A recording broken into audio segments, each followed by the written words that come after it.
So welcome to this week's Coffee Talk. My name is Margaret Bjarnadóttir. I'm not with Henrique this week, but instead I'm with Salomé Germain Trigano. How badly did I? Almost.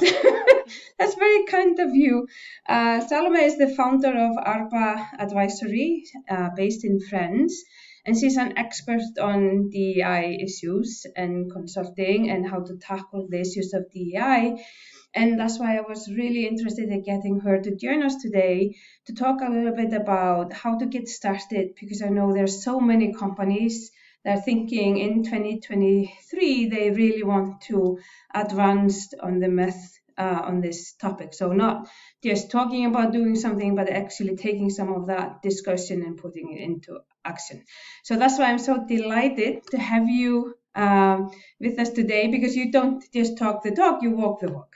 So the first question I wanted to ask you is just how do you address these issues in a company? So how do you work with companies when it comes to DEI and making progress on DEI? Thanks for having me, Margaret.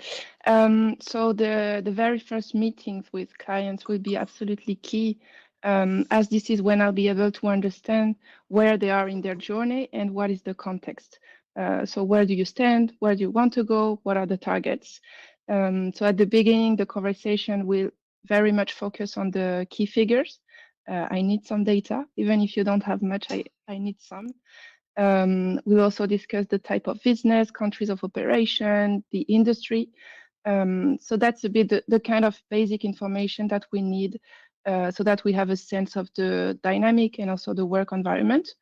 But most importantly, at the beginning of a partnership, I always try to build trust and have very honest relationship. I think, and especially in diversity, equity, and inclusion, it's very important to have transparent conversations with clients. I need them to share the challenges that they are facing. Do you have recruitment problems, retention? Do you have racism, sexism, pay gap? Whatever it is, it's always better to have this trust and to share that kind of challenges from the beginning. We are not here to judge or push for having a perfect gender balance. We are here to help clients reach their goals, challenge them also, but most importantly, take them as far as they can go. So a very honest conversation really helps me targeting what I can propose right now, where we can act, or if we need to, prepare a bit the ground, raise awareness first, rather than rushing everything and create resistance. And then, of course, from what I've seen with other companies and our conversation, I basically propose an action plan which contains several steps from the very basic analysis up to the holistic approach. This includes quick wins, like 6 months time, but also a more long-term view, 3 to 5 years, sometimes up to 10 years, sorry. And it's really up to the client to decide how far they can go, how far they want to go as a leader, but also how far they can go depending on, for instance, the support of the top management or the reaction of employees to diversity, equity, and inclusion. The objective is not to create resistance. So we also need to take into account if employees are open or if it's a bit too early to push too much. So that's the kind of exchange we have at the beginning before starting a potential partnership.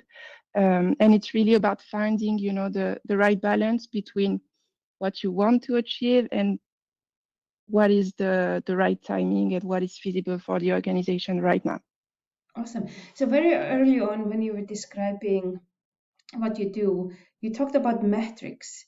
Can you talk a little bit and expand a little bit what type of metrics do you use?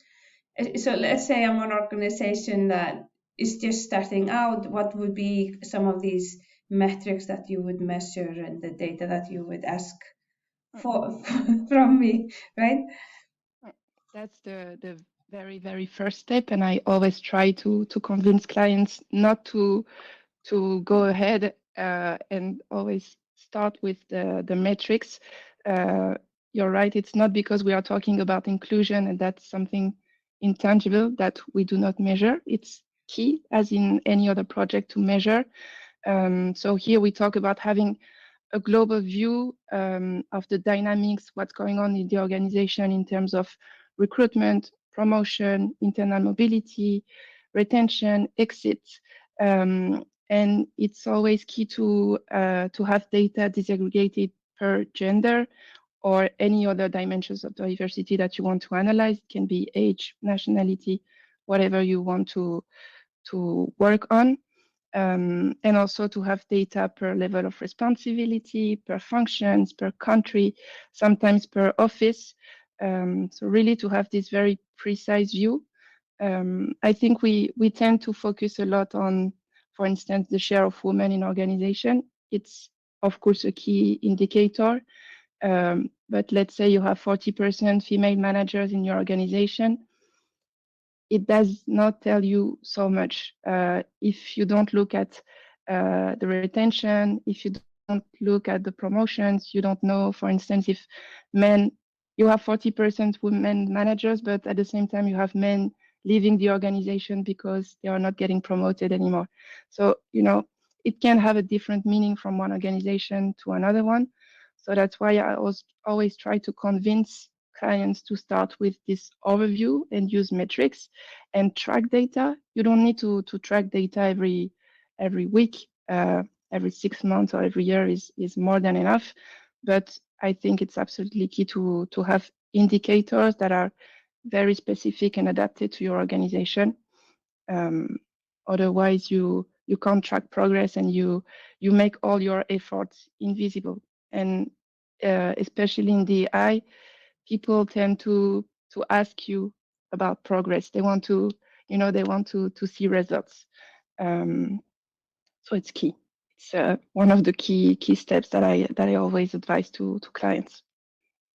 Awesome. So then let's say I've, done all the hard work and we have our data, we're making the necessary changes. So in your experience, what are kind of the key things to make this sustainable, right? So not to make, 2023 the year of the EI, but then forget about it, right? So how do we make the change long lasting, let's say? Yeah. I think on top of data, because that's the very beginning, but on top of that, I try to complement the analysis with, for instance, interview with HRs, managers, or even going on site to have a sense of the culture, the work environment. Being in front of a laptop is nice, but I think sometimes you get to understand much better the organization just by going on site and discussing with people, giving them a voice. So adding on top of data, interview with HRs, managers, employee survey every year or every 2 years if it's not possible to have them every year. Going on site maybe every 6 months just to feel the progress. That's how you can always adapt your action plan and make sure that you're still on the right track. I think DEI is a journey. You always need to have your long-term view, but you also need to be very aware of what's going on in your organization. It's not like you can achieve something and then you stop and it's going to last. You always need to raise awareness, have a holistic approach, work on policies and practices, work on the culture, work on figures. So it's really about working on everything at the same time, keeping an eye and an open ear on what's going on, and making sure that figures are increasing. Improving. Awesome. I think this was really helpful just because I know, like I've said, there's so many organizations thinking about how to get started. And at least this has given me a clearer picture of what it takes to actually follow through when getting started. And the fact that you talk a lot about data and measures that, that's something I love. I spend my days thinking about data. So So that was awesome. Thank you so much for visiting the coffee talk, and just have a great day. Thanks for having me, Margaret. All right, bye-bye.